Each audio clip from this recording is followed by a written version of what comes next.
Some quick thoughts on developing work ethic. For a long time, and I've told the story often, but school came very easy to me. Junior high, elementary, high school. As a matter of fact, I could actually sleep through most of my classes and not still get 90s on my tests. I graduated with honors.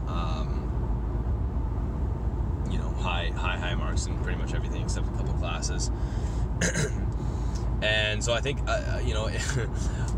part of me is almost not resentful of my childhood and kind of how I grew up,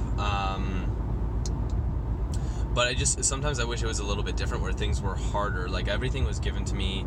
I love my parents to death, and sometimes I just wonder if they made it too easy for me. It was too easy to get stuff, and I think as a result, that's kind of led to this inability to actually sit down and grind and hustle for long periods of time. It's something I've really struggled with, and I actually think it really affected my self-esteem for a long time.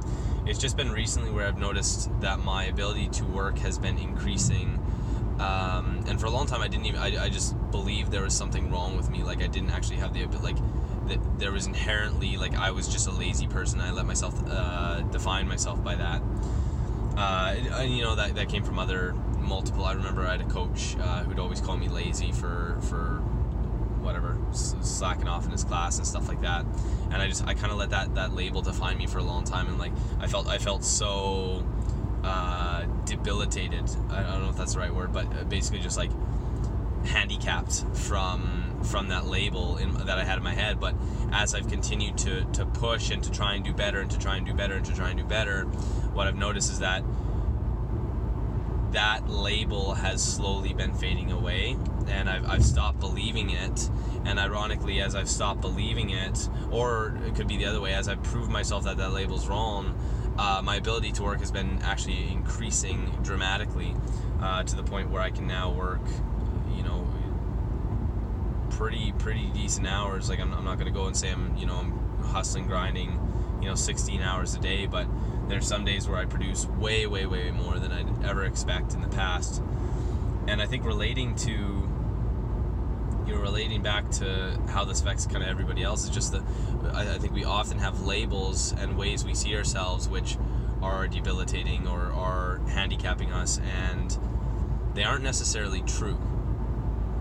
So that could be, you could have a belief that I'm dumb, or I'm lazy, or I can never, this is just who I am, whatever that is. Another one for me is I'm just naturally skinny. I'll never, be have the physique or the athleticism that I want. But that's all a lie. And if you just put in the work and prove yourself to it over and over again, then eventually you will just become that thing, and you'll see the change in the mindset and the self-esteem and kind of all of that. So all of these things, I think, are things that, in my experience, have taken time to develop. They haven't just happened like that, but they've developed over time. And I think that's the rewarding part of it, because if it wasn't hard, nothing given freely is valued. So I think working towards the things that frustrate you and stress you out and aren't good enough, if you can just continuously recommit, and over time see that those things fade away or those things change slowly, to me that's been one of the most rewarding processes. That's the thought for the day.